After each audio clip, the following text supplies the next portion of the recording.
Hello everyone. So today our puzzle is, boy, mom, can I have your ATM pin please?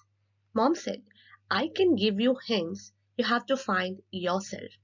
So mom said, I'm not giving you the pin. Rather, I'm giving you some statements. You have to make use of those statements and find the pin. So boy is trying to solve to find the pin, and we are also trying to find what the pin is.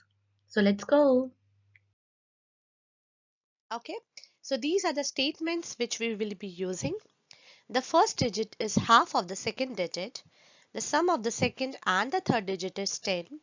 The fourth digit is 1 greater than the second digit, and the sum of all the digits is 23.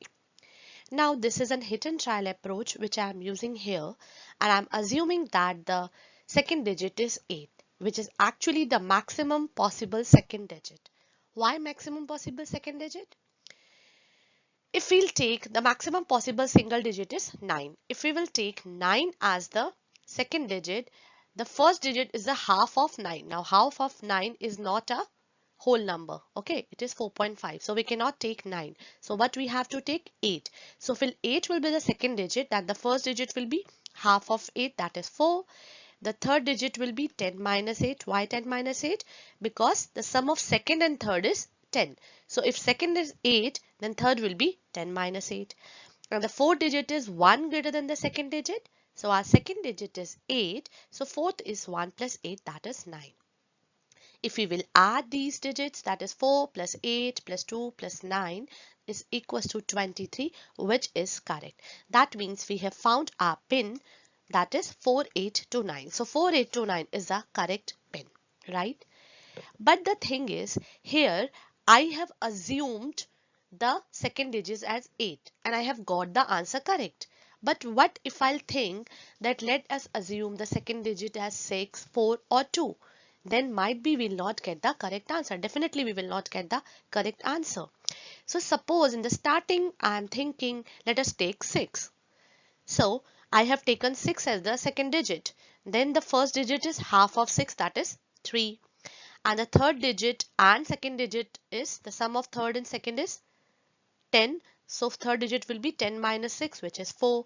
And the fourth digit is 1 plus second, that is 7. But when I am adding it, I am getting as 20, which is not correct. Okay, that means 6 cannot be the second digit. Already we have found that 8 is a correct digit. So what I'm trying to tell is, when we will use hit and trial method, then it might possible that in the first go we found the answer correct, or we may have to try 2 3 options. Okay, so that's why we are also trying to solve these things with a linear equation approach that we will do now. So we are using linear equation to solve this. So the first digit is half of the second digit.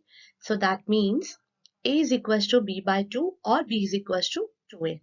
So I have assumed the first digit as a, second as b, third as c and fourth as d. The sum of second and third is 10. That means b plus c is 10. The fourth digit is 1 greater than the second digit. That means d is equals to b plus 1.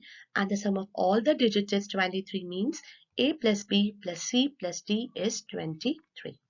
Now what I am doing is, I know from the second equation that b plus c is 10. So I can substitute 10 over here. That means a plus 10 plus d is 23. Then a plus d is 23 minus 10, that is 13. Okay. Now what I am doing is, I am putting d as b plus 1 so that I can find the relation between a and b. So a plus b plus 1 is 13. So a plus b is 13 minus 1, that is 12. Now I can write b as twice of a. So a plus twice a is 12. That means, and 3a is 12. So a is equals to 4. Okay.